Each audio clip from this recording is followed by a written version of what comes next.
ఈ వీడియోలో ఉన్న మహిళను చూసి మీరు ఎవరో ముస్లిం మహిళ అనుకునేరు. అలా అనుకుంటే మీరు తప్పులో కాలు వేసినట్టే. తను ఎవరో కాదు, మన బీజేపీ అభ్యర్థి ఎవరైతే అసదుద్దీన్ ఓవైసీ గారి మీద పోటీ చేశారో వారు మన కొంపెల్ల మాధవిలత గారు.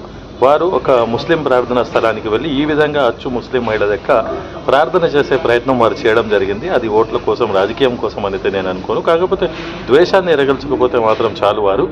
వారు ఈ విధంగా అయితే చేశారో అది ఖచ్చితంగా వారికి హ్యాట్స్ ఆఫ్ చెప్పాల్సిందే.